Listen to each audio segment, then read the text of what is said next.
It's 7 o'clock on Monday, June 6, 2022. The Goldsboro City Council regular meeting is called to order. At this time, I'm going to invite Pastor Stanley Keller of the Fellowship Baptist Church to come forward and lead us in prayer, and then we'll say the pledge of allegiance afterwards. So will please stand. Let's pray. Heavenly Father, we come to you this evening, and we want to say that we love you and that we're so thankful for your grace and your kindness that you give to us every day of our lives. Thank you for the country that we live in. Of course, just celebrating Memorial Day and the men and women who have fought to provide the liberties that we have in what we would, of course, consider to be the greatest country in the world. And so, Lord, we thank you for allowing us to live here, the privilege to be able to worship you freely. And we come to you this evening and we pray not just for our country generally, but in particularly for our local community, for the city of Goldsboro. We pray for our leaders, of course, for Mayor Ham and those that assist him, the city council members. I pray that you give them good wisdom and discernment. God, help us to follow you, to follow your word, to fall in love with the word of God. Help us to recognize that righteousness exalts a nation, but sin is a reproach to any people. And so we bow our knees to you, as it were, today, Father, asking for your blessings upon us. Help us to seek your face and to live for you as we all ought to. God, we love you. Thank you for sending your Son, the Lord Jesus Christ, to die for us on an old rugged cross, to provide for us the forgiveness of sins. Help us to live in light of that great sacrifice every day of our lives. We ask all of these things in the name of our Lord and Savior, Jesus Christ. Amen. Amen. Thank you.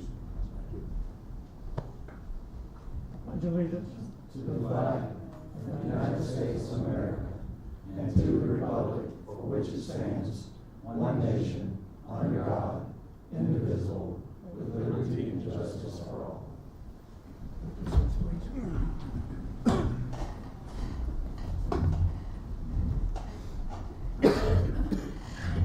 Hey, Madam Clerk, if you will call the roll, please. Mayor Ham. Mayor Pro Tem Polak. Present. Councilwoman Jones. Here. Councilman Broadway. Here. Councilwoman Matthews. Present. Councilman Gaylor. Present. Councilman Aycock. Here. Okay, we're all here.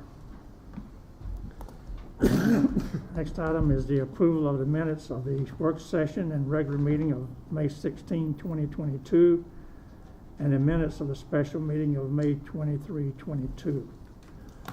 Do I have a motion to approve the minutes as stated? So moved. Is there a second? Motion's made and second. All in favor, raise your hand, please. All opposed? Motion passes. The minutes are approved. We have no presentation, so we'll go right into the public hearing. Tonight we are going to entertain comments from the public regarding our 22-23 budget. And please come forward and as you so desire and speak. I request that you be somewhat brief. There's no time set, but I request you try to be fairly brief and to the point. So I invite the first person to come forward. Yes, sir.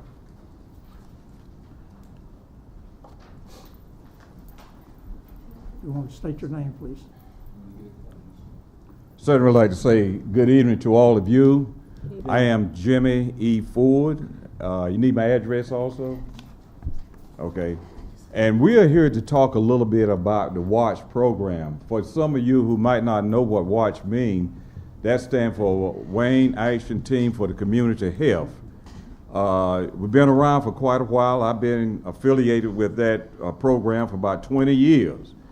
And some of you probably know the WATCH program by the big van that goes from community to community, and people who need health care, they can be provided there. So we know we only have a few minutes, so I'm just going to introduce Sister Elmore, the director of the WATCH program, and let her just share some things with you of what's going on when you couldn't talk about WATCH. Sorry, Okay. thank you. Okay. Good evening. Thank you for letting me speak. I wanted to let you know that as far as Goldsboro is concerned, we have 3 clinics. We have a mobile unit which has been operational for 22 years. A mobile unit that's been operational for 22 years now. We actually got a brand new truck 2 years ago. We also have a clinic that's on the campus of the hospital. And both of those are within the city limits of Goldsboro. And the mobile unit goes to 16 locations every month, and 2/3 of those locations are within the city of Goldsboro. We wanted to let you know that we have 559 patients who have diabetes. And at this time, we have 70% of those have controlled with an A1C of less than 9. We have 996 patients with hypertension. 56% of those are controlled with a blood pressure of less than 140/90. We feel like the reason that that's only 56% have controlled blood pressures is because they can't get medicines through the free pharmaceutical program. So we've recently opened a pharmacy there on site at the campus clinic, and we'll be able to offer free blood pressure medicines for the folks who were not able to get it otherwise. So we think that'll really improve with the blood pressure outcomes. For every $1 of money that we receive, we have a return of investment of $10.97. And I know there's been discussion of new programs, but I think you also need to consider that the old programs were new at one time. I've been the only director of WATCH. I've been at the hospital for 29 years. We started with nothing, but as the years have gone by, we've also shared our good outcomes. We gave the Parks and Recreation, the City Department of Parks and Recreation, $57,000 3 years ago when we had money left over from a grant that needed to be spent on recreational funds. So we've also participated in other things like the Stony Creek Park Alliance. I assisted with the grant there that they built the restrooms, that built the picnic shelter and those types of things. So there are good things that come from some of the older nonprofits that have been in effect for a long time. We provided right at 13,000 free visits last year to 2,117 unduplicated patients. We accepted 540 new patients last year. We get all of our labs free from the hospital, and that's a value of about $3 million. The hospital pays my salary. They also help with the benefits for the staff. Otherwise, I raise about $1.2 million a year to pay the staff, and everything that we do is free. And the qualifiers, as you see on the little handout that I gave you, is that the person must live in Wayne County and they must be uninsured. And we have a software system that if we put their name in, then we can run it through and it'll tell if they have insurance or not. If they have insurance, we give them 30 days to find a new provider and we terminate their services. Does anybody have any questions? I'd just like to end it up with saying this. If there's one program in Goldsboro and Wayne County that's working, it's the WATCH program. A lot of people have improved their health by taking the initiative to go to that van that's in their community. That means they don't have to try to get all the way across town to the hospital for service, because we go to their community and it's just working. And a lot of people are better off. We want y'all to know that. I think we certainly you for what you recognize do. the contribution that WATCH makes to our community, that's for sure. Thank you. Thank you, sir. Thank you. Thank you. Thank you.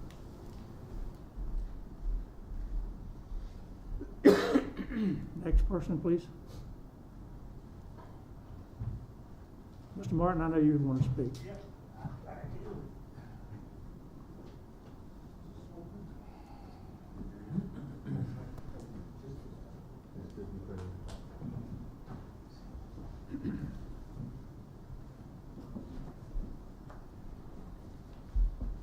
How are you, sir? I'm good. I'm good. Good evening, Mayor and other members of City Council, Good evening. City Manager, City Clerk, and also City Attorney. I asked the clerk to give each of you a rough draft of the brief comments that I will be making this evening, and also copies of some supporting documents in support of my comments. I come before you to speak about the fiscal year 2022 to 2023 proposed budget for the stormwater management utility. On June 5th, 2017, City Council voted by way of a consent agenda item to amend the city ordinance to unlawfully create stormwater management utility as a public enterprise and to unlawfully establish a schedule of stormwater utility fees to fund a stormwater management program and a structured and annual stormwater and drainage system. And in Exhibit A is a copy. City Council illegal actions were wrongfully based on the authority given in Article 16A of the North Carolina General Statutes, and that's Exhibit B. City Council's actions were illegal because City Council did not hold a public meeting as specified in Article 160A-314, parenthesis A1, parenthesis 1, and parenthesis 2 of the North Carolina General Statutes before voting to amend the ordinance to create the stormwater management utility public enterprise. That's also in Exhibit B. This issue was brought to the city's attention, and I was advised that City Council held a public hearing on creating the stormwater management utility and establishing the fee rates in the City Council meeting that was held on May 15th, 2017. In response to a public records request, the city provided me with a copy of the agenda for the May 15th, 2017 City Council meeting. This is in Exhibit C. The city also provided me with a copy of the special meeting notice for a budget work session that was scheduled for May 15th, 2017 at 3 p.m. for the purpose of discussing the proposed 2017 to 2018 fiscal year budget. The city also provided me a copy of the notice that was published in the Goldsboro News August about a public hearing scheduled to be held on May 15th, 2017. City Council meeting at 5:00 p.m. to consider the proposed 2017 to 2018 fiscal year budget. There is no mention in the city's special meeting notice or the Goldsboro News August published public hearing notice of a public hearing to be held on the proposed amendment to the city ordinance to create the stormwater management utility as a public enterprise, or to establish a schedule of stormwater utility service fees for the stormwater management utilities. There is no item on the agenda of the May 15, 2017 City Council meeting regarding a public hearing on the proposed amendment to the city ordinance to create the stormwater management utility as a public enterprise and to establish a schedule of stormwater utility services fees.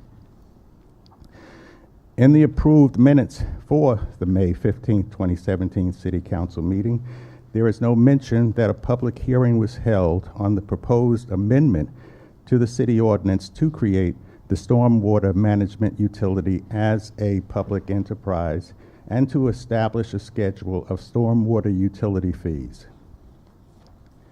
In the council meeting on December 18th, 2017, City Council voted by a margin of 5-2 to accept a descending block rate schedule for the stormwater management utility fees that was developed by an experienced stormwater management consultant. That's in Exhibit D. In the council meeting on January 22nd, 2018, City Council voted by a margin of 6-1 to adopt an amendment to the City of Goldsboro ordinance to establish a descending block fee schedule for the storm management utility fees of a non-single family residential property.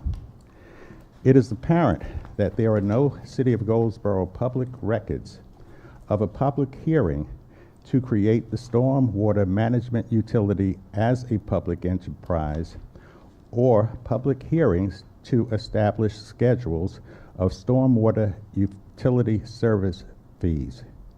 Therefore, the City of Goldsboro has not legally established the stormwater management utility as a public enterprise, nor has the City of Goldsboro legally established schedules of stormwater utility service fees pursuant to Article 160A of the North Carolina General Statutes. The City of the City of Goldsboro records do not show where City Council held any public hearings pursuant to Article 160-314, parenthesis, A1, parenthesis 1, and parenthesis 2 of the North Carolina General Statutes. Therefore, the amendment to the City of Goldsboro ordinance to establish the stormwater maintenance utility declining block fee schedule for the stormwater management utility fees of non-single family residential properties is illegal and unenforceable. Since July 1st, 2017, the City of Goldsboro has illegally billed and collected approximately $6.8 million in stormwater management utility fees, and the City of Goldsboro has wrongly spent approximately $1.8 million for labor and approximately $2.6 million for expenses, for an approximate total of $4.4 million in expenditures from illegally collected stormwater management utility fees. The City of Goldsboro should therefore immediately stop the illegal and wrongful collection of all stormwater utility fees. The City of Goldsboro should therefore immediately stop the illegal and wrongful collections. The City of Goldsboro should also immediately stop spending any more of the illegally collected stormwater utility fees until the City of Goldsboro has legally created a public enterprise pursuant to Article 160A of the North Carolina General Statutes. The City of Goldsboro should also refund all $6.8 million of the illegally collected stormwater utility fees. Considering the current dismal condition of our stormwater infrastructure, the city should look to legally establish a stormwater public utility and legally establish a schedule of stormwater utility fees to fund a stormwater management program and structural and natural stormwater drainage system. The City of Goldsboro should, in establishing a legal public enterprise, do as the late great Luther Vandross said, and that is to get it right.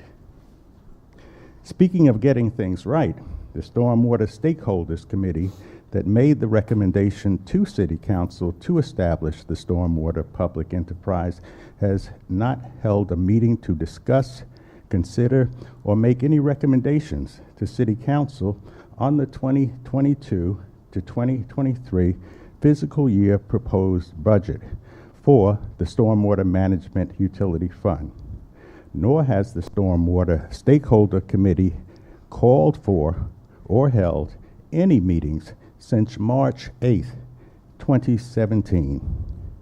City Council should get it right by seeing that the Stormwater Stakeholder Committee is properly established in accordance with Goldsboro City Statute, Chapter 32.300 and in assuring that maintenance work performed by city staff and recommended to City Council the appropriate levels of service and the means to fund it. Are there any questions? Mr. Martin, I don't have a question. I do have a comment. First of all, as you normally do, you always provide a lot of in-depth information to support your comments, and this is obviously an example of your work. Appreciate you bringing this to our attention. I cannot comment on it because my memory doesn't go back to that detail, but it's certainly something that we need to take a look at your document here and determine what our situation is in terms of your comments as to being legal or not legal and so forth and so on. So I appreciate you bringing it to our attention. Please do, because you do need to get it right. Thank you, sir. Miss, Mr. Martin? did Ron get a copy? Yes, he did. Can you send us who that stakeholder committee is? I have no clue. Yes, ma'am. If there's anyone else to speak, come forward, sir.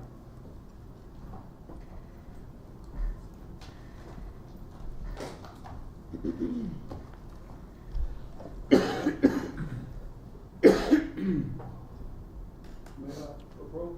Sure, absolutely. How you doing, doctor? I'm doing well, sir. How are you? Good, good. That's the first time I ever heard you call me doctor. I appreciate it. Well, I hope you're not insinuating I called you nasty things. No. But I appreciate it. Thank you, sir. Mr. Mayor.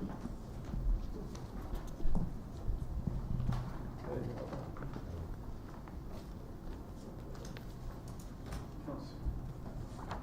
I think I normally call you sir. I don't call Yes, you sir. by That's name. it. Yes, Mr. Mayor, that's it. You usually call me I just sir. want the public to know that when you made that statement. Yes, sir. Please bear with me today.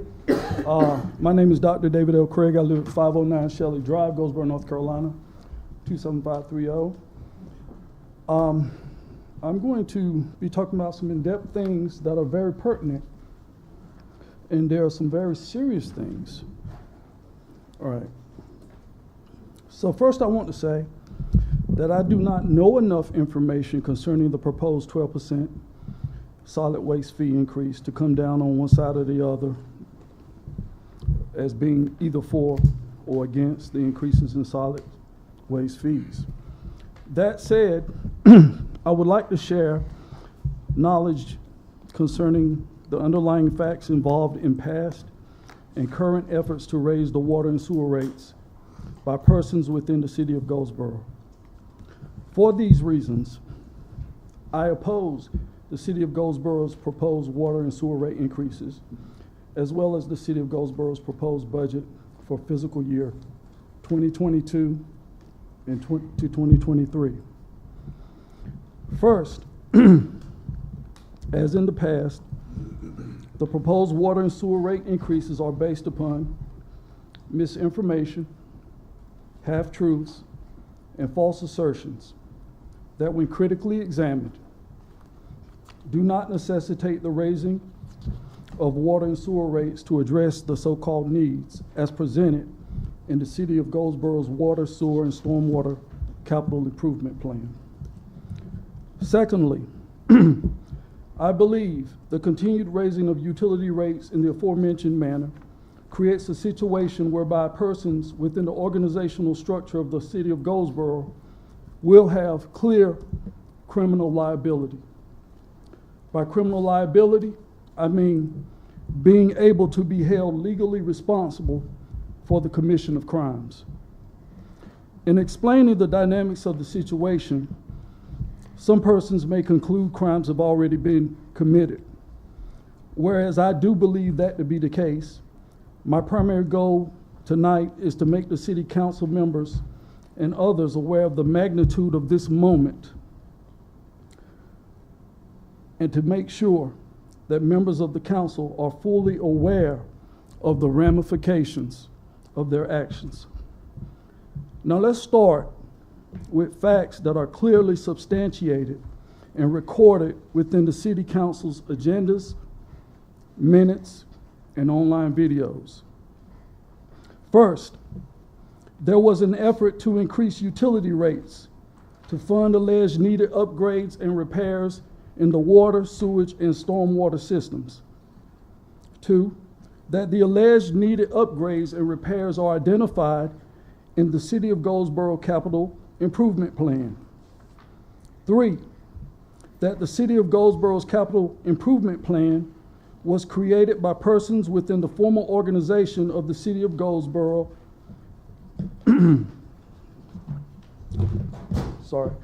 Four, the City of Goldsboro's Capital Improvement Plan is the prime basis on which the Stantec Comprehensive Utility Rate Study rests.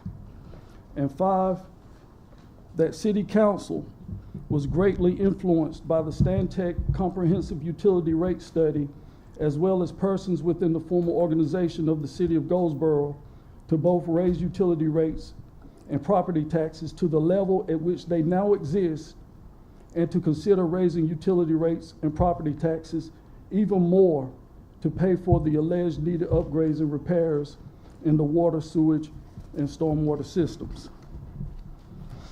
There are indeed a few issues regarding these facts that warrant pointing out. First, North Carolina General Statutes distinguishes between a capital improvement plan identified in General Statute 159G-23 subsection 7 and an asset management plan identified in General Statute 159G-20 subsection 1A. A capital improvement plan is a project that implements the applicant's capital improvement plan for the wastewater system or public water system it manages, so long as the capital improvement plan sets out the applicant's expected water infrastructure needs for at least 10 years.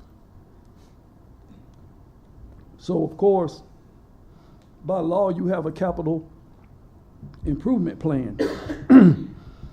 However, an asset management plan is a strategic and systematic application of management practices applied to the infrastructure assets of a local government unit in order to minimize the total cost of acquiring, operating, maintaining, improving, and replacing the assets, while at the same time maximizing the efficiency, reliability, and value of the assets. Just because actors within the city want to base increases in utility rates on their particular capital improvement plan, a municipality's capital improvement plan is not the same as an asset management plan, especially when it comes to that municipality receiving loans and grants from the North Carolina Water Infrastructure Fund. According to the Asset Management Guidance Supplement to the Priority Rating System Guidance revised February 2017, the 4 key areas of an applicant's asset management plan are an inventory of assets including maps, an assessment of the condition of the infrastructure in the inventory, a capital improvement plan with projected cost estimates, and an operation and maintenance plan to ensure proper management of the assets. So, how is the City of Goldsboro situated in this process? If you look at the table I constructed, what you will see is the City of Goldsboro has not done, number one, an inventory of assets, including maps. It has not done that. 2, the City of Goldsboro to date has not really done an assessment of the condition of the infrastructure in the inventory. Has not been done. It does have an in-house CIP with projected cost estimates. it does not have an operation and maintenance plan to ensure proper management of the assets. Now, that is a systematic plan that the state of North Carolina comes up with and says you should follow in order to get funding. Right between number 3, a capital improvement plan with projected cost estimates, and an operation, and number 4, an operation and maintenance plan to ensure proper management of the assets, I placed utility rate study, which is appropriate, and it's actually mentioned in the North Carolina Department of Environmental Quality Asset Management Plan. Is just hid down in there. So what I'm saying is, you do actually have a capital improvement plan and you have a utility rate study plan. However, you don't have the other necessary components to actually get funding for major infrastructure products from the North Carolina Department of Environmental Quality. Therefore, if you raise rates to fund these loans that you're never going to get, you're raising rates on a bad premise. All right? So,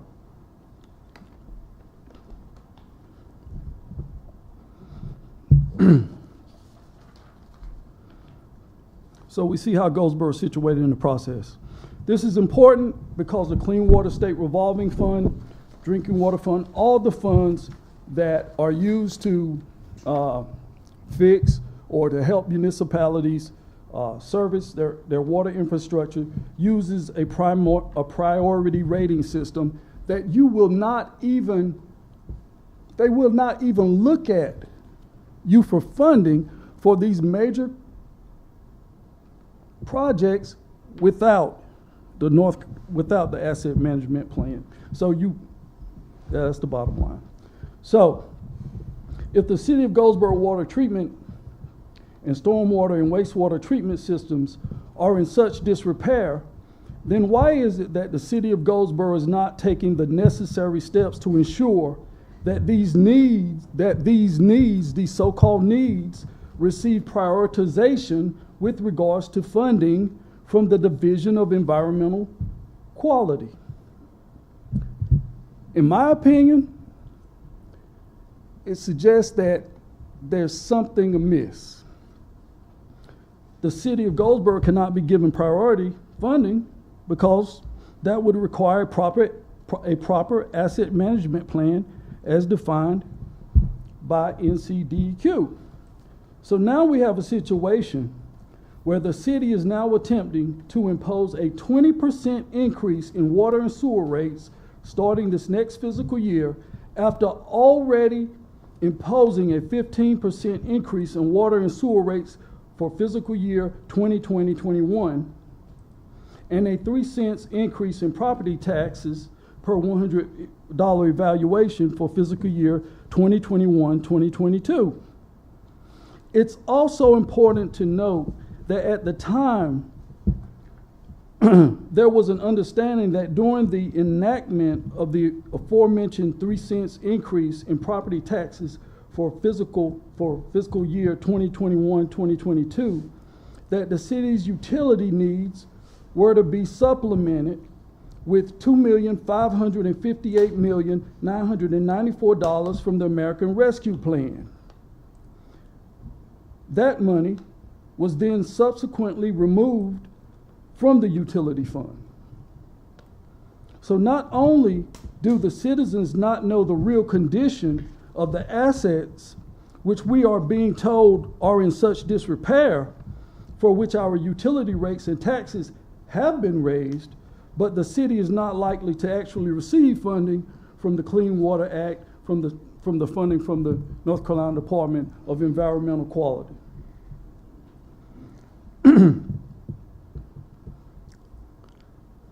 So, why are you raising these rates when you really don't have a clear plan, a clear substantiated plan to spend the money? The North Carolina Supreme Court has found in the case of Quality Built Homes and Stafford Land Company versus the town of Carthage, that the town of Carthage's authority under North Carolina General Statute 160-314A does not allow it to establish charges, rates, or fees for future discretionary spending. By raising its utility rates in the manner described, the city of Goldsboro is actively in the process of creating discretionary funds simply because there is no legally substantiated purpose for those funds to be used. The town of Carthage argued that it created its impact fees under the authority of NCGS 160A-314 subsection A. However, the Supreme Court found that the statute allows for the imposing of fees, in essence rate hikes, for the contemporaneous use of its water and sewer system. This includes all fees and rate hikes essential for making necessary improvements and upgrades to the system. Essential. Without a credible asset inventory assessment, the necessity of the city's proposed improvements and upgrades are not established because one does not know the condition of the city's wastewater and water system assets and what needs to be improved upon. If the necessity of the city's proposed improvements and upgrades are not established, then the need for the proposed utility rate hikes are not warranted to pay for what may never be. Some council members would argue that the water and wastewater systems have long been ignored and are now in disrepair. I have found evidence to the contrary. Memoranda number 2017-17 and 2018-12 from the State and Local Government Finance Division and the Local Government Commission indicates for fiscal years 2012 through 2016, the city of Goldsboro spent $16,311,630 on its water and wastewater systems capital maintenance. Also, in a FONSA report dated January 23rd, 2018, from the North Carolina Department of Environmental Quality, it states the following concerning the city of Goldsboro's water treatment plant. The city's existing water treatment plant has a permitted capacity of 12 million gallons and utilizes conventional treatment technology consisting of coagulation, flocculation, sedimentation, filtration, and disinfection. Extensive rehabilitation was done in 2010 and 2013. The plant is in good condition with many years of available service life remaining. I haven't heard that before. This information directly contradicts the assertions made by persons who formerly worked for the city of Goldsboro, persons who now currently work for the city of Goldsboro, some of the members of city council, as well as the city manager. Even when you examine the basic premise for building a new 3.5 million gallon treatment basin and rehabbing the water reclamation facilities existing basins, it does not make sense unless you understand what's being done. Let me explain. The city manager and others have asserted there is a need to increase wastewater treatment capacity. They have used as their primary argument that the wastewater treatment plant has operated near, at, or above the permitted outflow limits of 14.2 million gallons a day. They have even cited the Department of Environmental Quality's 80-20 rule. What they have said rather carefully and correctly, is that the proposed new 3.5 million gallon treatment basin would increase the city's wastewater treatment capacity. They, however, have not said that it would increase the capacity of the wastewater treatment plant by 3.5 million gallons a day. The distinction is increasing the wastewater system's capacity by 3.5 million gallons overall is one thing, but increasing the outflow capacity of the wastewater treatment plant by 3.5 million gallons a day is something entirely different. Either way, neither course of action addresses how to mediate the relationship between heavy rain and anomalous storm events, which causes the increased inflow and infiltration at the wastewater treatment plant. In essence, you would need an engineering study that addresses this.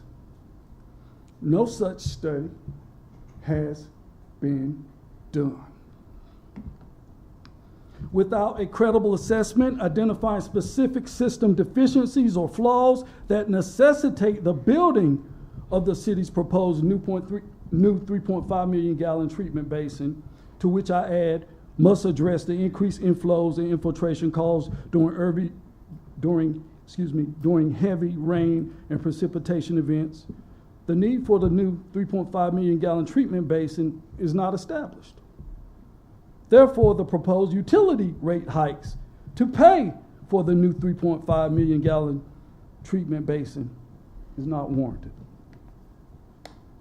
Also, when the Public Utilities Department states that the water reclamation facility operations have been performing normal since 2021, this was in the last departmental report, it is a subtle play upon words. Listen again. The water reclamation facility operations have been performing normal since September 2021. This is suggestive that the wastewater treatment plant was not performing normally prior to September 2021. What was not normal was the high levels of precipitation.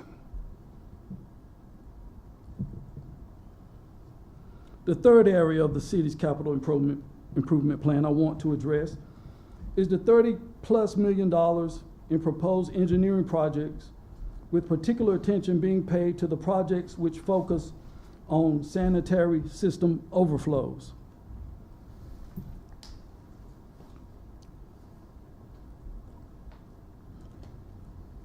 None of the engineering projects that focus on sanitary system overflows do anything to address the inflow and infiltration issues associated with the wastewater treatment plant during high precipitation level events. Although they do seek to address issues of sanitary system overflows, the city has not had such a problem with sanitary sewer overflows, whereby it warrants spending that much money, more than $30 million, on a problem that basically is non-existent. The table taken from the North Carolina benchmarking project somewhat indicates this. Although it's only 2 years, the bottom line is Goldsboro's sanitary sewer overflows was below the state average.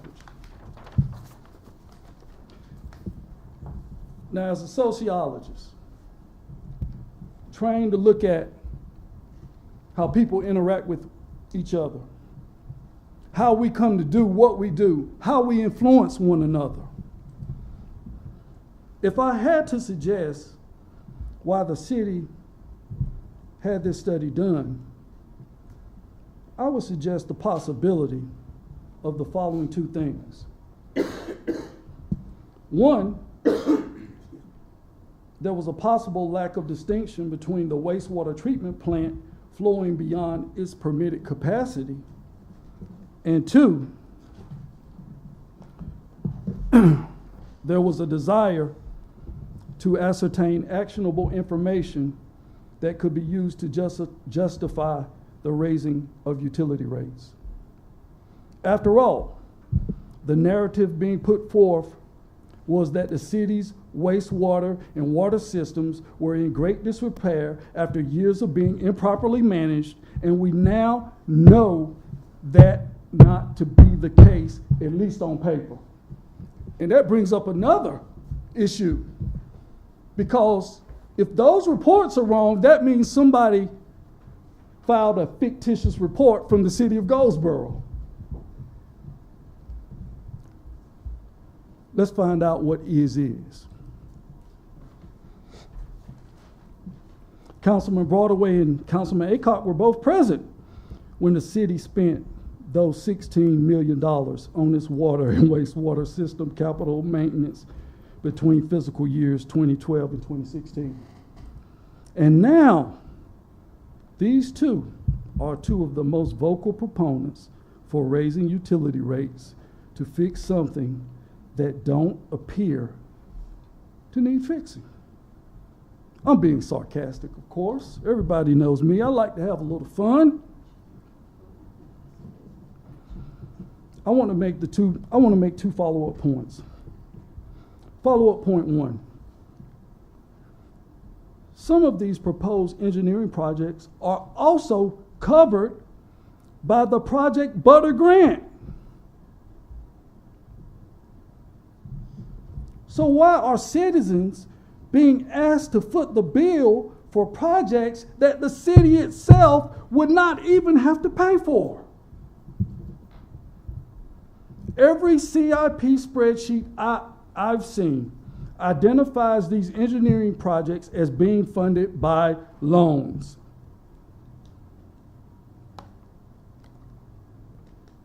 Project Butter is a $22 million grant. Shouldn't that be taken into consideration before raising our utility rates? Or maybe it wasn't an honest mistake at all. After all, I'm a sociologist. You know, we do have the presentation of self. And we rarely let everyone know what's going on in our minds. I fashion my performance to get a certain response from you. So I try to be professional sometimes. And oh, I'm sorry. Yes, sir. Yes, sir. You're correct. I'm sorry. I apologize for that. And then sometimes I try to present myself as gangster and thug in other settings. We call that code switching. Whatever appears to be advantageous to me. Not something I created. Not something you all created.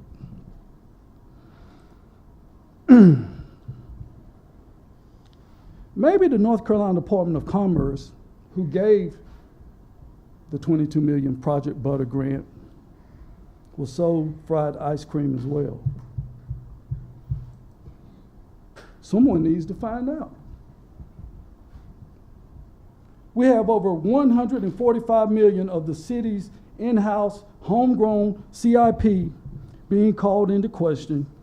By the way, are you aware that the former utility director, Mike Wagner, at the June 7th work session in 2021, calls the City of Goldsboro CIP a working capital improvement plan document that he, Public Works, and Engineering had kinda put together. That's interesting, because the Stantec final report was released on June 30th, 2020.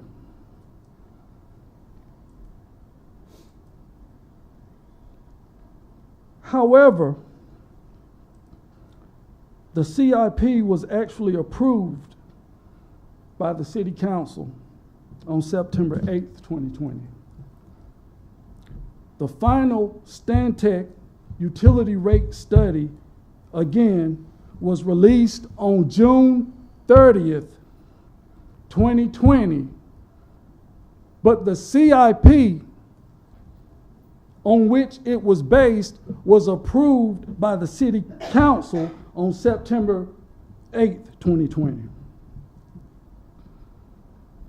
The city's in-house homegrown CIP is again the basis for all these supposed or proposed rate increases. Have you ever heard the saying, garbage in, garbage out? Councilman Aycock, when I go back and I study the videos, one thing struck me. You talked about how physically responsible you were, or you are. Don't start attacking me if you do. Dr. Craig, listen. I'm We're not here- atta- We're here to okay, listen to all you right, present yes, sir. a discussion on the budget, Yeah. not to attack individuals. I'm not a doctorate in sociology, but I took a class one time in sociology. Okay. And you're getting way off track here. So please stick with the issue here. I Okay. don't want to be sarcastic, but you've taken about 30-plus minutes And already. that's fine that he's taking 30 minutes, but how do you know what he was gonna say? So let's not I'm not make the assumption that he was going to attack him. Let's allow him to finish what he was saying, and if it turns into that, we can correct it. Until then, he has not proven to make any attack. The next thing I was going to say is no physically responsible person could approve the proposed budget or utility rate increases. What would clear this up? An asset management plan as described by the North Carolina Department of Environmental Quality that's robust and inclusive of a real inventory and asset of condition of the city's wastewater and water infrastructure. Whereas a total assessment of the wastewater and water system was never funded, on January 26th of this year, two agreements between Withers Ravenel and the city of Goldsboro were executed for an asset inventory assessment for the water treatment plant and multi-stage merger regionalization study to be done for the wastewater treatment plant. The multi-system merger regionalization study also included an asset inventory and assessment concerning the wastewater treatment plant.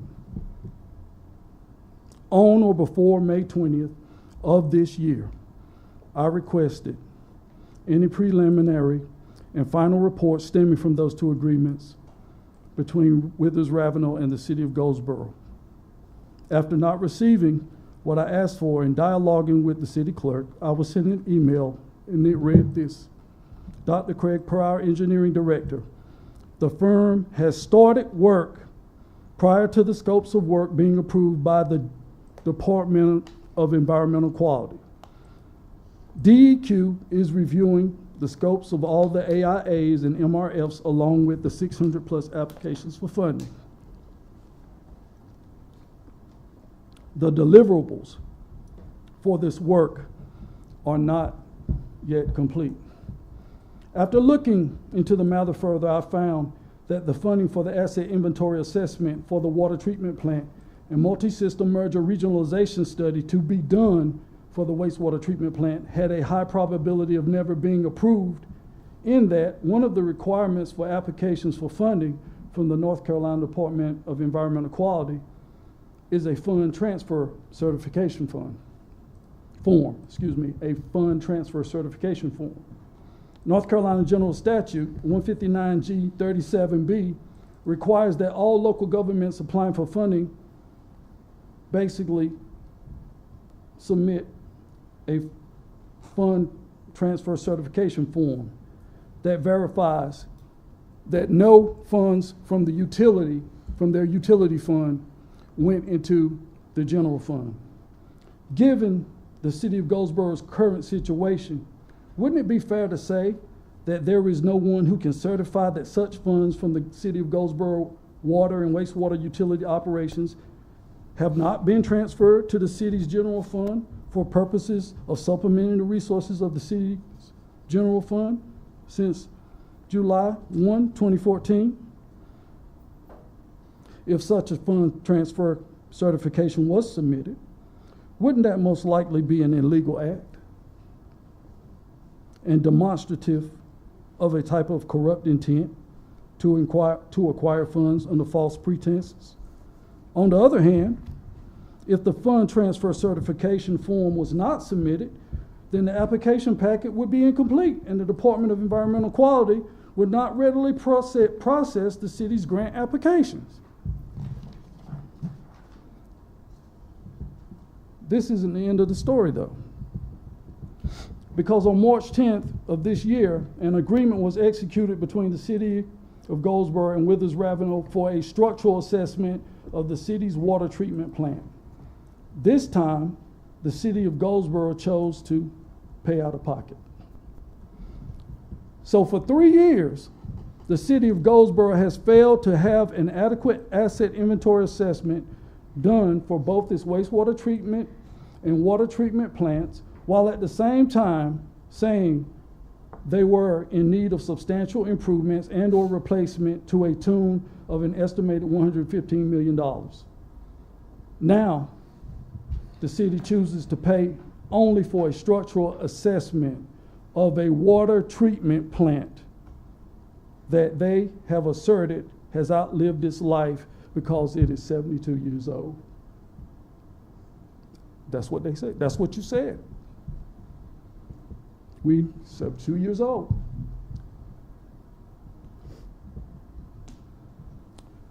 It is now obvious that some actors within the City of Goldsboro are strategically seeking out information to bolster false narratives that support their interests. They are using misinformation to raise utility rates to a tune of millions.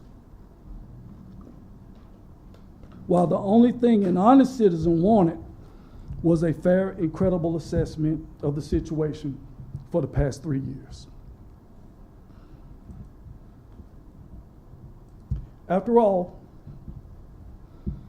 the city has no excuse as to why an asset inventory assessment has not been done. It's sitting on $8.8 million from the American Rescue Plan. The city has well beyond the estimated $550,000 needed to pay for a full and robust asset management plan regarding our city's wastewater and water infrastructure. Before I conclude my presentation concerning what is to come, I want to briefly address the $640,000 that was transferred from the Stormwater Utility Fund to what Catherine Gwynn called the Stormwater CIP Fund.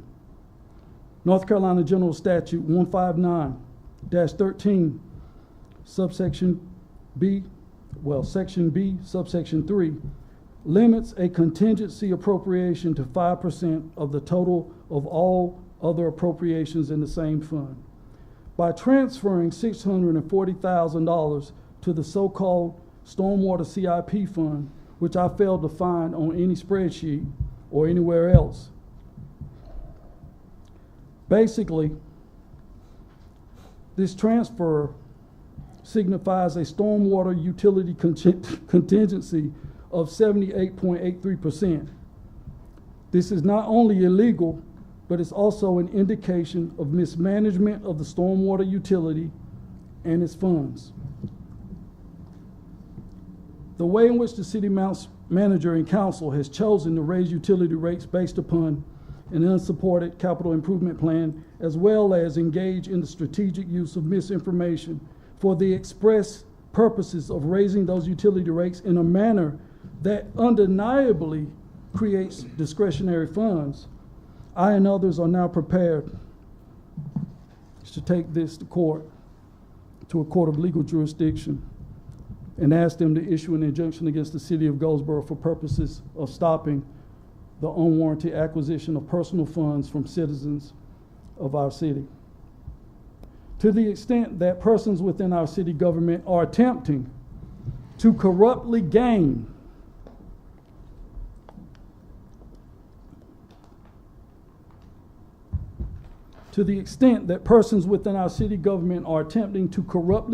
access to funds which they cannot use in the manner they describe, they are in the act of committing by law embezzlement.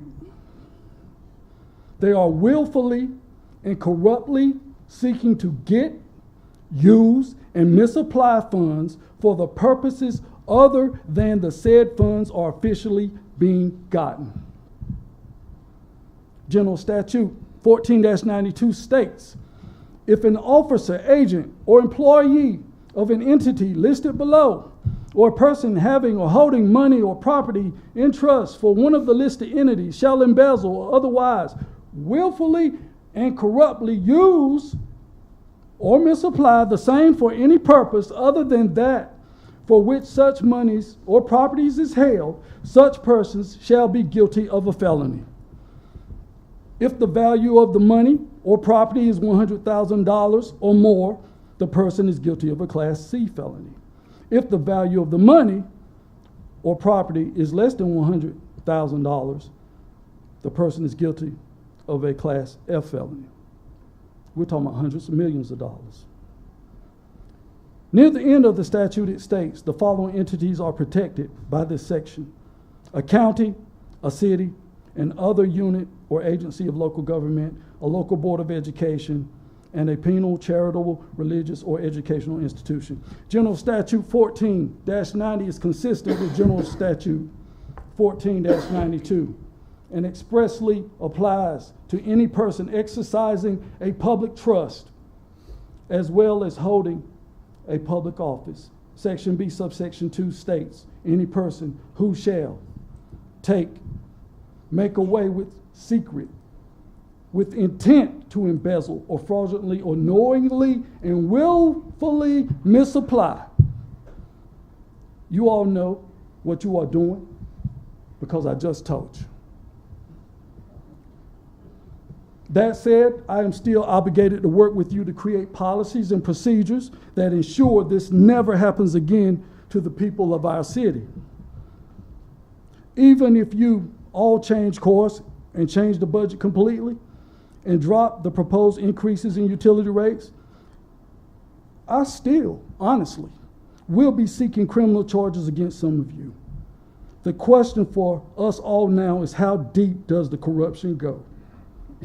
If this becomes a civil matter, you will be answering my questions under oath. If it becomes a criminal matter, you will be questioned and interviewed by law enforcement. Either way, the path forward will not be easy. Thank you. And I was not attacking anyone, I was just making a point. Thank you. Anyone else wishing to speak, come forward. Anyone else wishing to speak? Yes, ma'am. Come on. Research is not like that. State your name, please. My name is Deborah Welch. Thank you. And on a lighter note, it comes to my thought process that Goldsboro is celebrating, or should be celebrating, the 175th celebration of Goldsboro. So, and the Kiwanis just did the train, so we have a new train. So these were, I've packed and moved, so these were items that the city sold the year that we celebrated 150 in 1997. Can I turn it like this? And then here's a bag.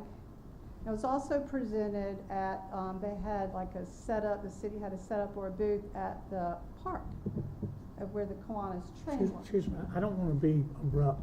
Okay. Is this having anything to do with the budget?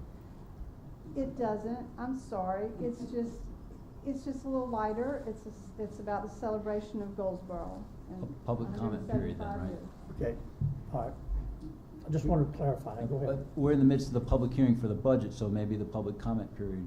Public comment period to come just after we finish this, It's not gonna take, okay, do you want me to wait and, if you would, please. That's up to the mayor. okay, I apologize. Go ahead. Go ahead. You're here already. I think we should let's follow protocol though. No disrespect to you, but I think we should stay on course and what we're supposed to be doing. I'm interested in hearing, would you please stay for the public comment? And just Sure, I will. Thank you. I apologize. No, I no, didn't- no, it's okay. I It's know, okay, it's thank nothing you. to apologize. Yeah, I just thought Yeah, Goldsboro celebrating no, we really do 175 need to- years would be We really do important. need to stick, we need to stick with, we don't need to get off. Come right up in just a second. That's all right.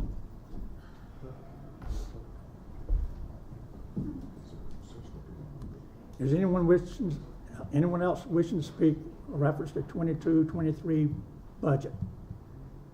If so, come forward.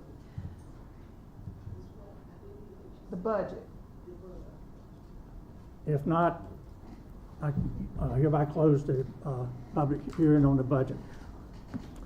Now, this time, anyone wishing to speak in the public comment period, come forward. Ma'am, you can come back up now.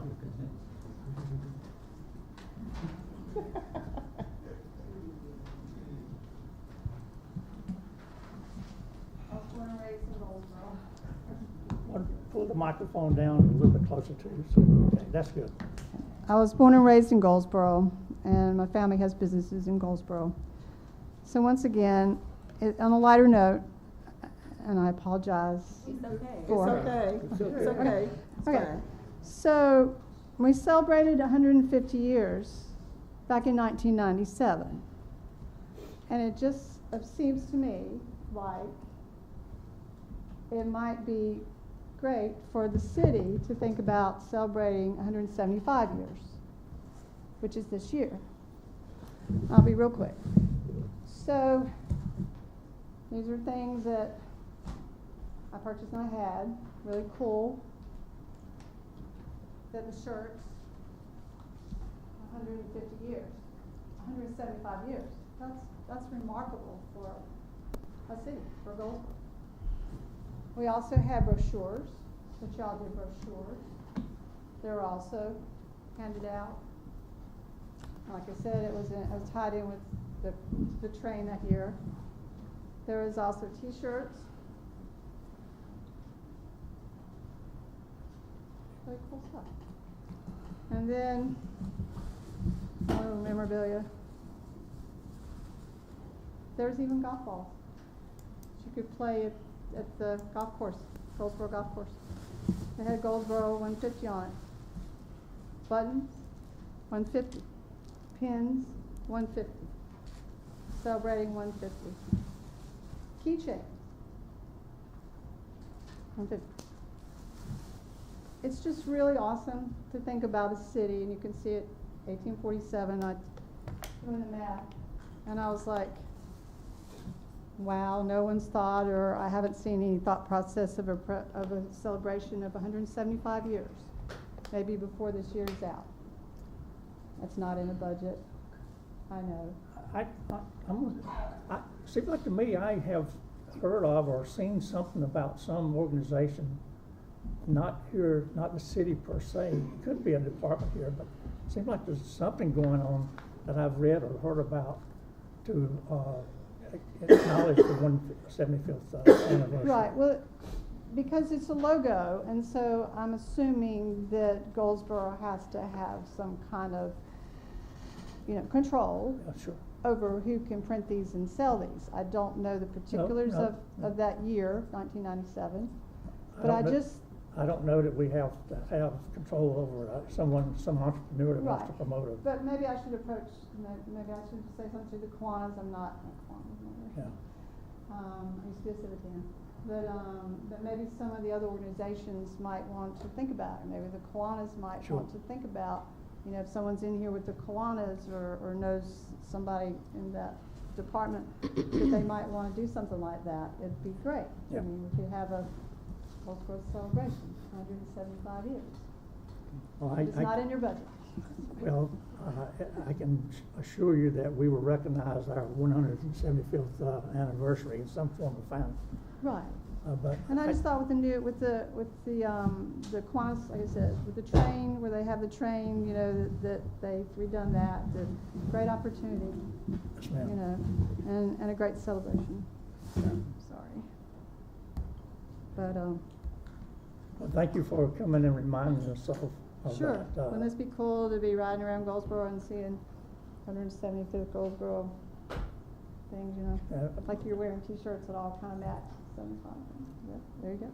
Just for clarification, you're doing this on your own here? I'm just doing this on my Okay, own. that's what I thought. I thought about contacting the Goldsboro News Argus, you know, and seeing if you know, I could get them excited about something such as that. Yes, ma'am. They're always calling me about doing advertisements with our business, but, you know, that might be something that they could promote through their paper also with the Goldsboro News Argus.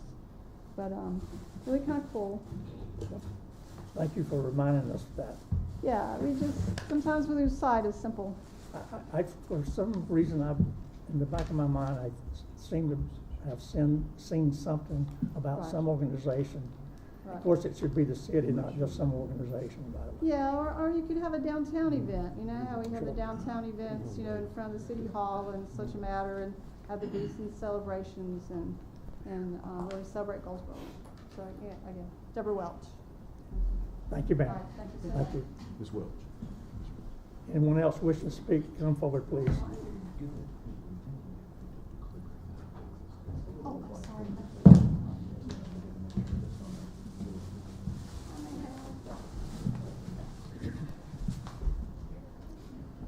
Good evening, sir. Good evening, Mayor, council people. I don't want to. My name is Willie Baptiste. Sometimes I feel like Roger Dangerfield. I don't get no respect, but I'm going to tell you something. I'm here again about the problem of the house. I haven't called Kenny this week. I've been out of town for the past month dealing with a rental from hell in Alabama. And so I'm back, but I was hoping that the house would be down. I was hoping to find freedom from the problems of that house, and it's still there. It's been reported that there are raccoons in that house, insects in that house. We need help on my block. You know, my neighbors look up to me to come here and to try to solve this problem. So I won't, as my reverend would say, I ain't gonna keep it long. You know, but I also did attend the first golf committee meeting, and I was told and asked to ask y'all to come and visit us down at the golf course. I don't know who golfs in here, but Primary Brandy, they asked me to tell you to please come, you know, because I believe that it's in your community there, and they want to see you down there. So please, I'll call you. We go down there and ride the cart around the cart, okay? Thank you all very much. Mr. Batiste, I've asked Mr. Talcum to come up here and give you a status report. Okay, great.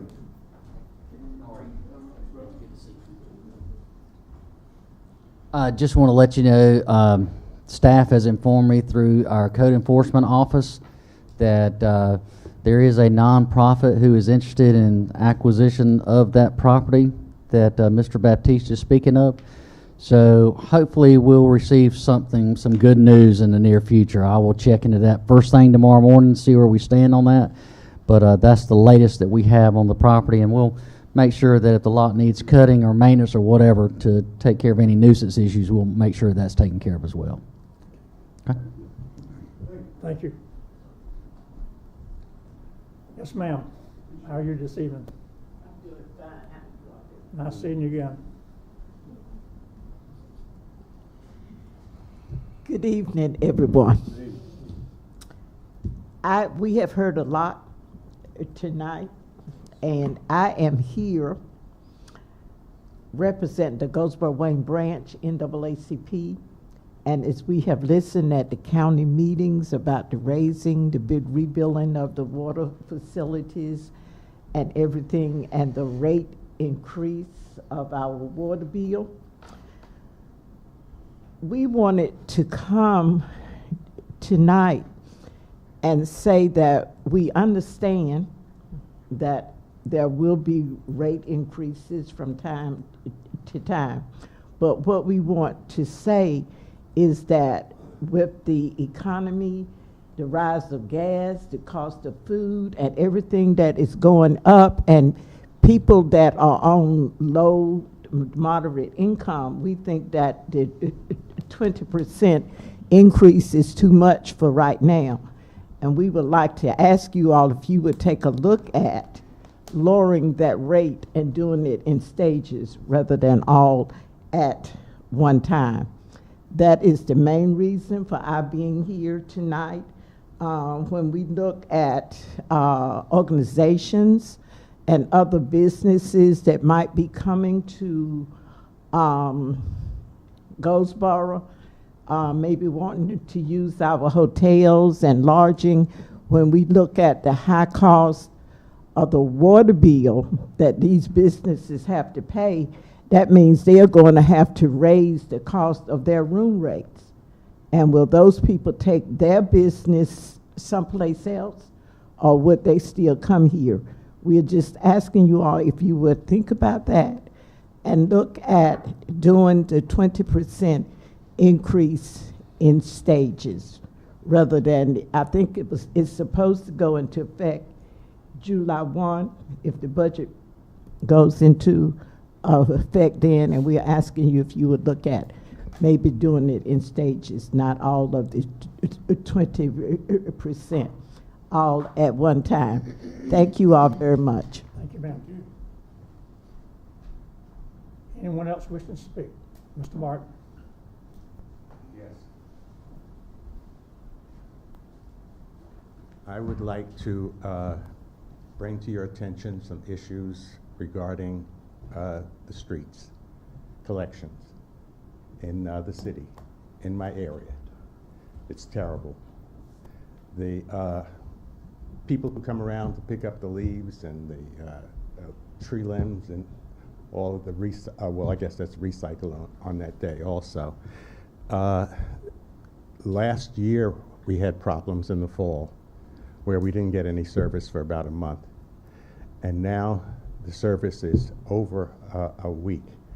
I think we didn't get service until 1.5 weeks after we were scheduled to have it. I called and I inquired about it, and I was told, oh, the truck broke down. And it's, how many trucks do you have? We have 3, and 2 of them are broke down, and there's only 1 doing the job. Well, the level of service is declining, and we got to do something about that.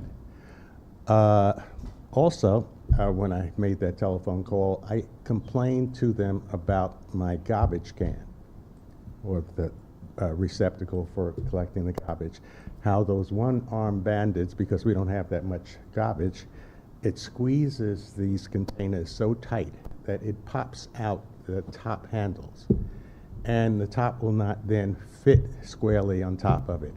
It leaves a crack open. So although we haven't had much rain this year, if we get rain and it sits in this container, it's not a good condition. So it's been over probably 1.5 months since I made that request, and I've seen people come through the neighborhood with the trucks with these receptacles in them, and I was thinking they had come to take mine, but no, it was still there when I got back. And I don't want to think that because I am speaking on some sensitive issues and things that I am being ignored, but I would appreciate something happening. Two questions, sir. One, did you specifically ask for a replacement container? Yes, I did. Okay. Specifically because this one is cracked, so it's not repairable. Right. And well, that should have been replaced, I would think, because I know of a couple other situations where they were requested to replace, and those were replaced because of inoperable. On the leaf and debris collection. They did tell you correctly that there are mechanical issues. One truck in particular I've seen it, I've been down there and talked to her, and I mentioned this in the meeting before. There's a problem with getting replacement parts. It's not just that they're sitting there or that they don't have the money. It's the supply chain of getting these replacement parts. So believe me, they want to get these things operational as soon as they can.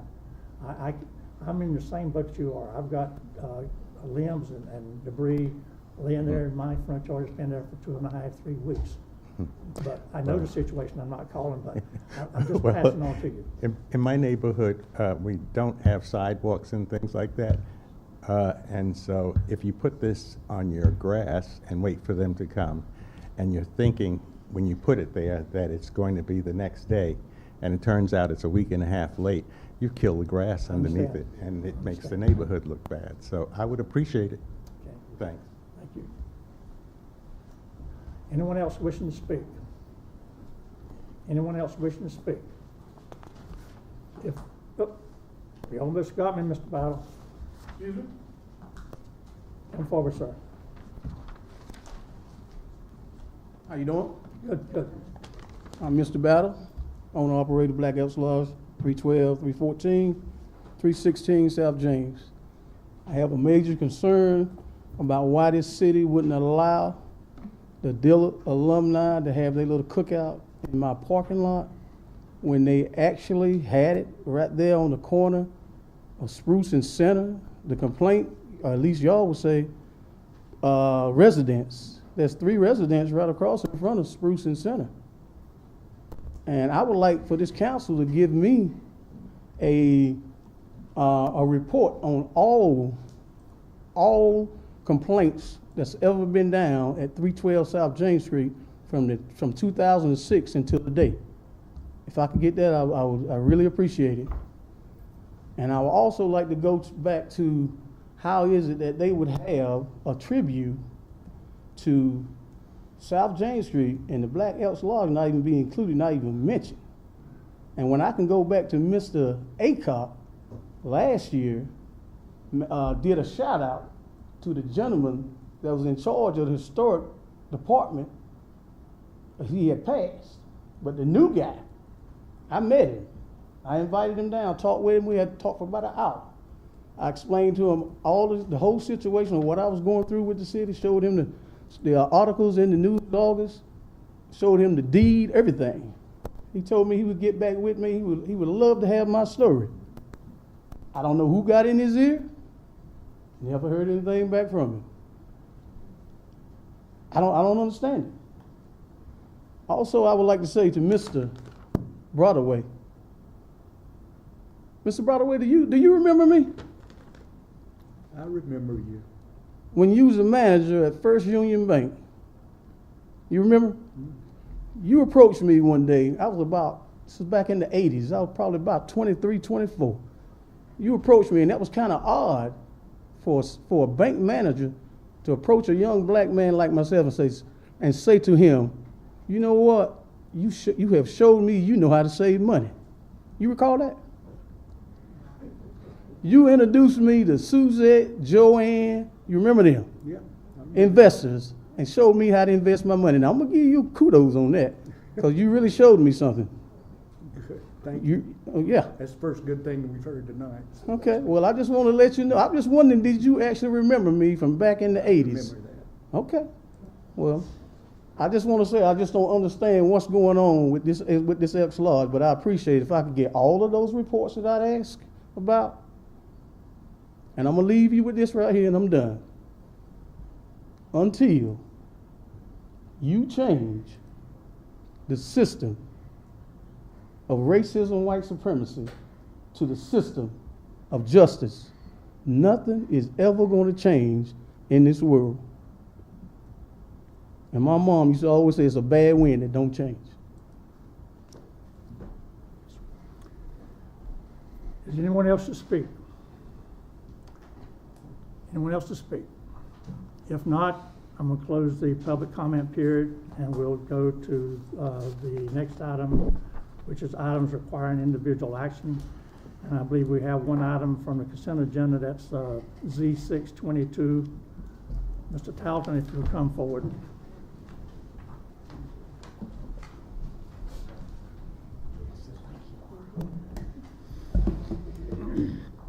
Good evening again, councilmen, women. Let me just reorient you to the zoning case, Z622. Mayor, would you like for me to recap? Yes, the please. zoning? Yes, sir. All right. Very well. So the property applicant is NC Residential Partners LLC, seeking a change of zone request from residential 16 to residential 12. It's located on the south side of East Patetown Road between Ashley Avenue and Country Day Road. Subject property is currently vacant and undeveloped. The applicant is requesting to rezone the property from residential 16 to residential 12.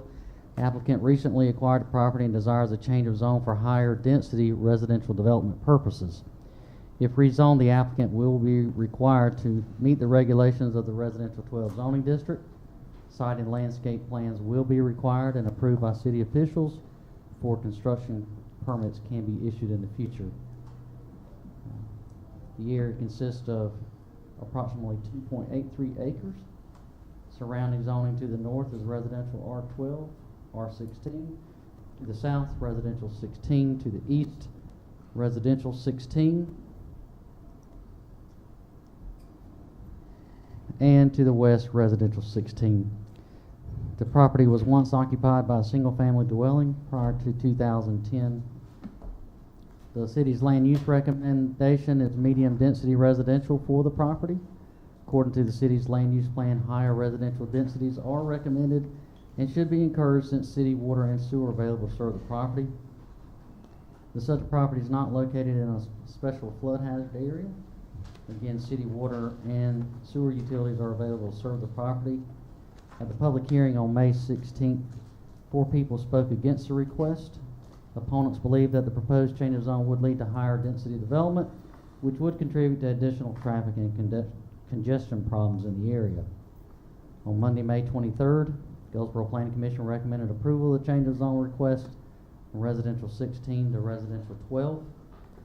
Recommendation, by motion, accept the recommendation of the Planning Commission, and number 1, find the proposed zoning amendment consistent with the city's comprehensive land use plan, and number 2, adopt an ordinance changing the zoning for the property from residential 16 to residential 12.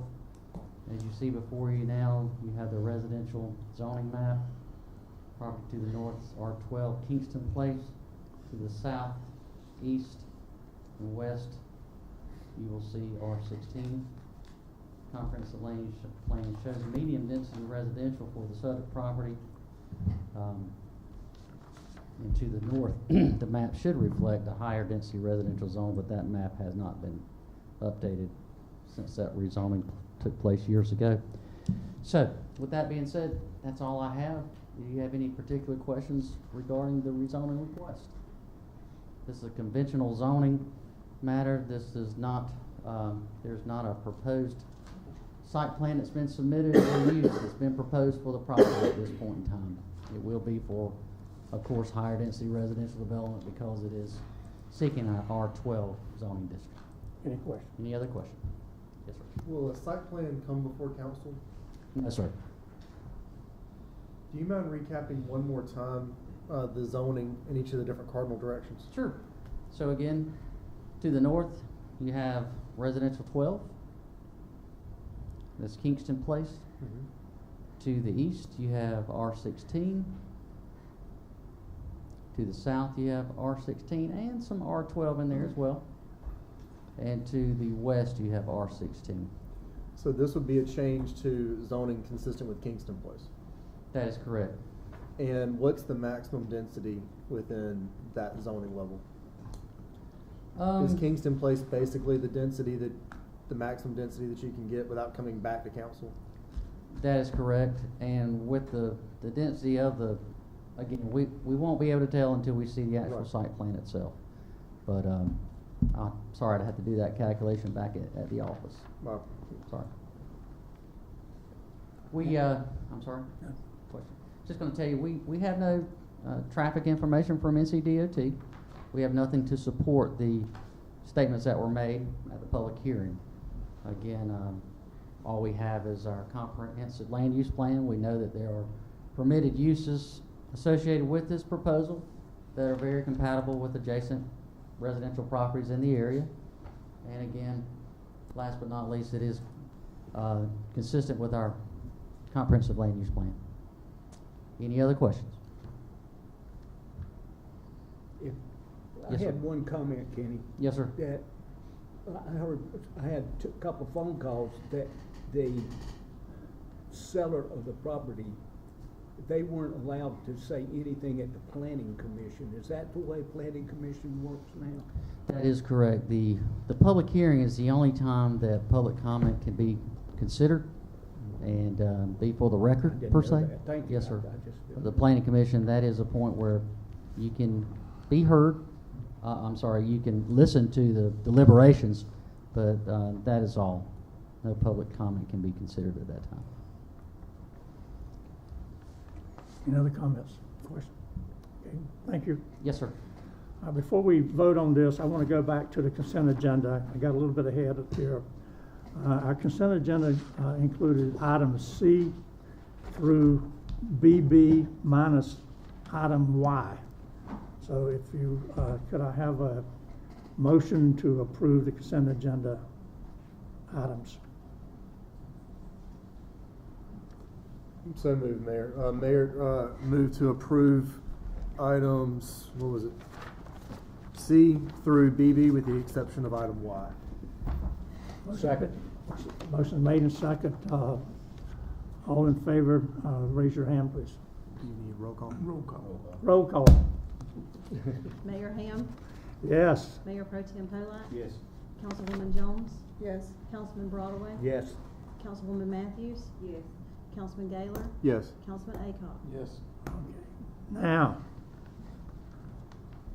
to item Z622, which you just heard on the North Carolina Residential Partners. Is there a motion to approve the rezoning of that property?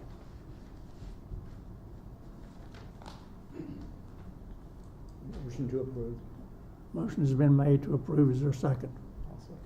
A second. All in favor, raise your hand. All opposed? Did you get that? I can't see Ms. Jones. You need to do it again? Who's All in favor of approving the rezoning, raise your hand.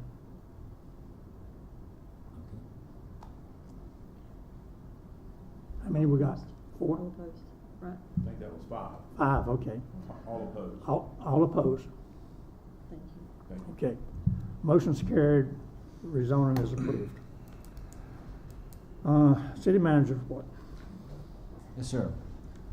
This past week has been a very tragic one in the city of Goldsboro. 3 people lost their lives and 1 person sustained life-threatening injuries in car accidents. 1 person was injured and 1 killed in a shooting Friday night. And last night, a person carrying a gun entered the hospital and created a situation that caused fear and concern in our community. 5 of the victims in these incidents were young people, ages 12 to 16. Our thoughts and prayers go out to their families and friends and all involved in these heartbreaking events.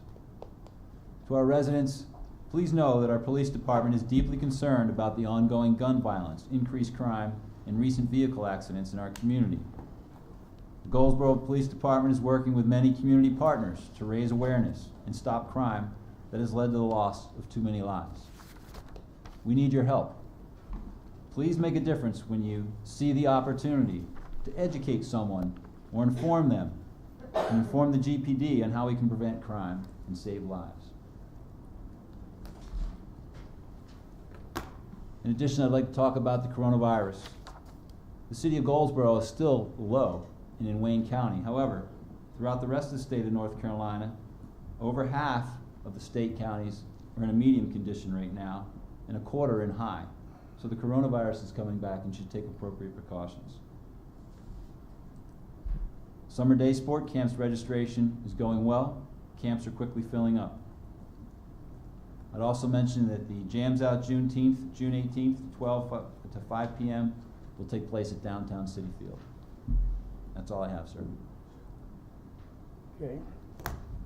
We have no ceremony documents, so I'll ask council members if you have any comments you want to make, I'll start with Councilmember Jones tonight.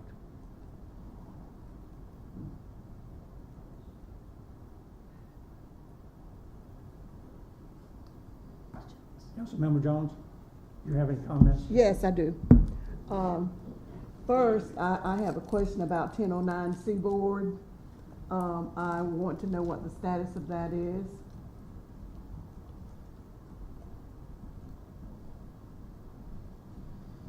Council lady, cannot give you a report as of date, but I'll be glad to get back with you first thing tomorrow morning. Yes, please do. That's something that we've been working on for a while, and there are snakes. There might be raccoons by now, but there are snakes. I know that we had started on it. The roof has now fallen in, and there are snakes going into other residents' yards, and they're very concerned. They have children. We don't know what kind of snakes they are. I am afraid of snakes, so I don't want to go. But I did go out there, you know. I don't feel comfortable placing mothballs out there to, you know, turn them away or anything. So I'm asking you to please take a look at that area. Sure will. When our code enforcement supervisor, Matt Summerlin, will be in first thing in the morning, I'll ask for an update and email you that response. Okay, Thank thank you. And the next thing, we've heard a lot of things about the audit, and I am asking the city manager and the mayor and all of us to really listen and take a close look at Dr. Craig's information.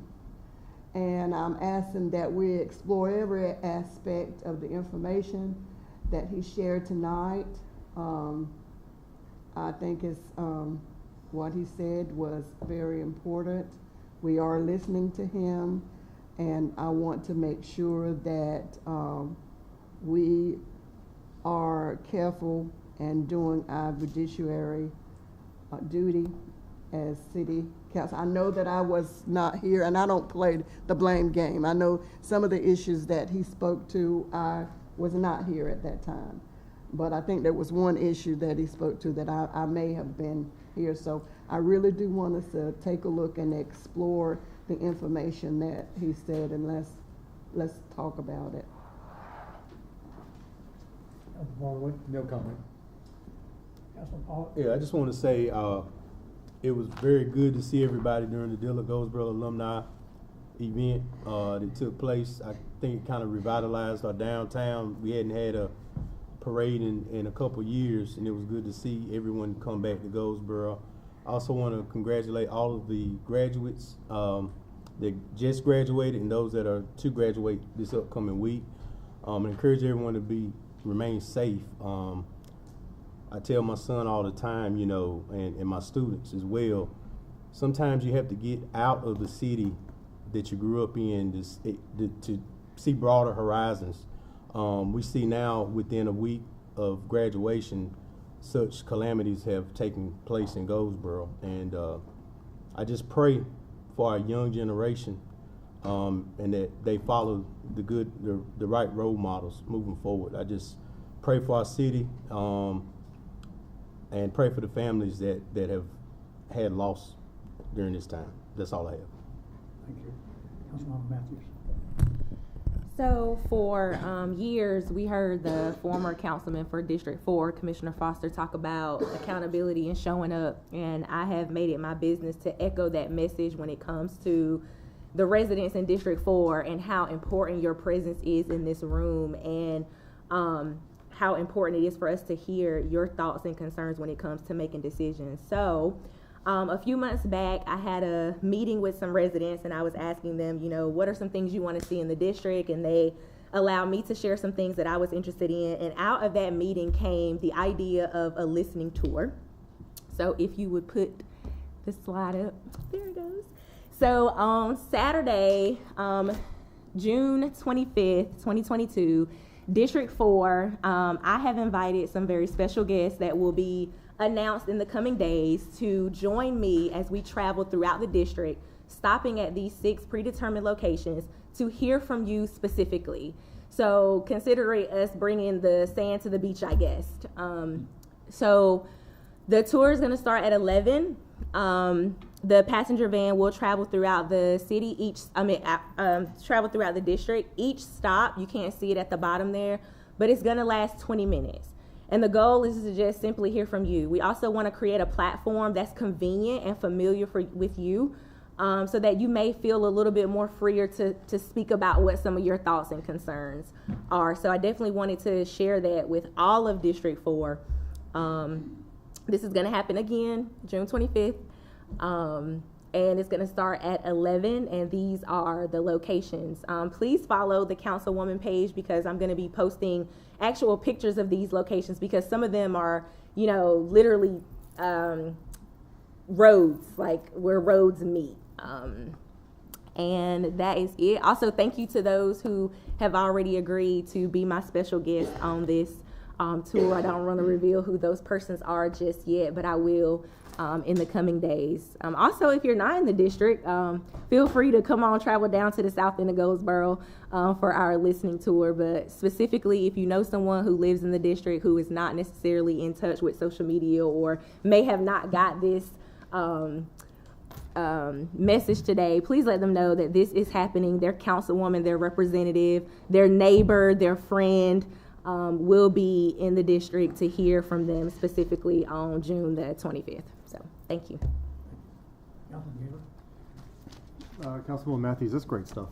It's really good. It's we all try in our own ways to make sure that we're connecting with every corner of our districts, and that's a solid outward expression. Major kudos. That's really well done.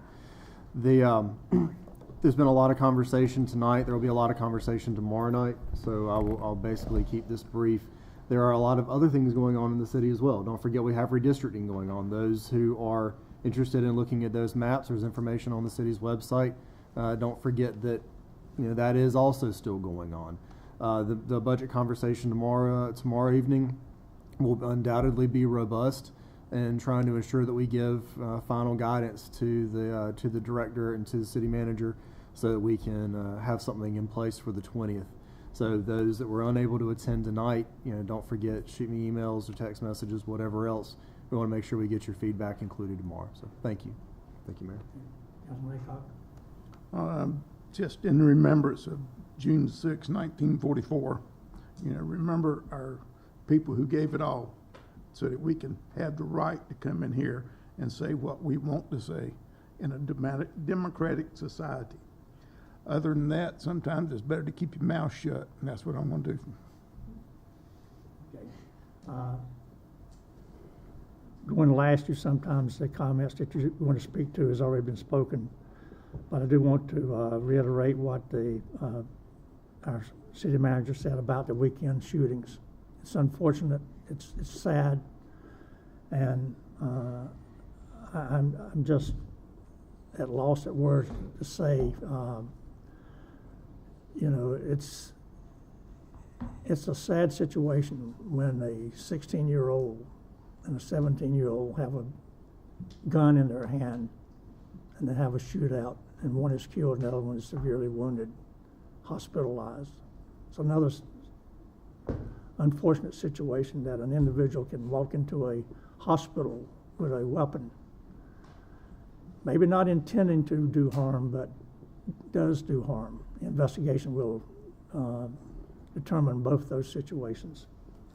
But like was said, I reach out to the parents, the loved ones of those family members, and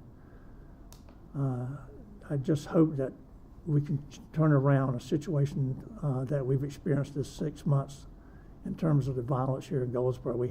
We were going in a pretty good declining way in terms of violence, but this 6 months has turned that situation around. I hope we improve. And finally, as I was going to say to Councilman Aycock, today marks the 78th anniversary of one of the most turning points in the history of this world, back in 1944. And I'm not going to elaborate on it, but we never should forget what took place on that day and the subsequent months that passed. And I hope we will not. I have nothing else to say. If there's no further business, the meeting is adjourned. Oops, sorry. Councilwoman You had a- Jones had you had a mentioned comment? something. Well, I addressed it. No, go ahead. realized, No, I go- realized that it was something that didn't need to go into closed session. I was gonna ask for closed session, but I realized that it was something that, and I already addressed it. You sure? Yes. Okay. Meeting is adjourned then.